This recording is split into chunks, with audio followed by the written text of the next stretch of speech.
been on a road trip and you look out the window and you just wish you knew more about the people and the places that are passing by?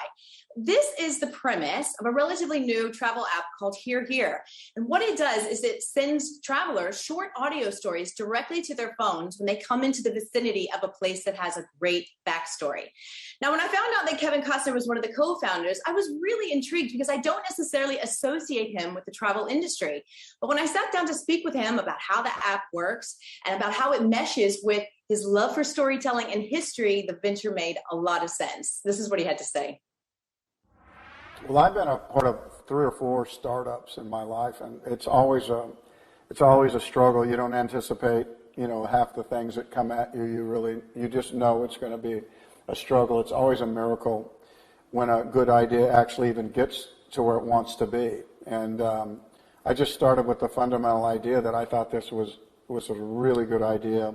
I felt it was in the wheelhouse of what I already do in terms of storytelling and my kind of love of history. And so on the basis of that, I just kept going forward with that. I decided to be one of the original founders and just say, okay, I believe in this idea. And watch, a lot of people do really hard work and just watch it kind of try to grow. Yeah, so I want to explain how the app works before we go any farther so that viewers can understand. So you download the app, you enable the notifications, and you get in your car, you start to drive. What happens next? Well, I guess you just have some different options that you can go to. The mechanics of it were never, I was like raised with wolves in my life, it just feels like. And so electronically, all the applications are not, they kind of just go fly over my head.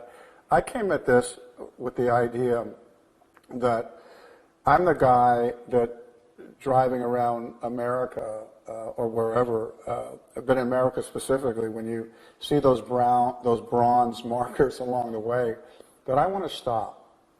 I want to read what was there. And it was usually very concisely written, but it's something of history. And I remember being really thrilled by that. Otherwise you just watch the miles click off, if you will, with whoever you're driving cross country with. And usually by the time you get cross country, you want to kill them. But what happens quite often is that these markers really meant something to me, the history that I would see. And the idea was if you could get in your car and you could push an app, if somebody could figure out how to make an app, that would be something that would appeal to me, to understand who the first people who were here, because that was the fundamental for me, to start always with who were the first people, because there's no here without knowing who was there before us. So there's 9,000 stories so far on this app. And Costner said if all goes well, the company may look to launch into other countries. Right now, all of those stories are tied to the United States. Back to you.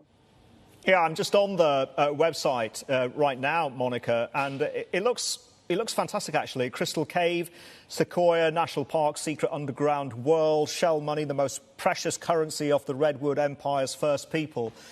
To what Kevin Costner was talking about, the origins of where you are visiting. Have you had the chance to listen to any of the stories yourself?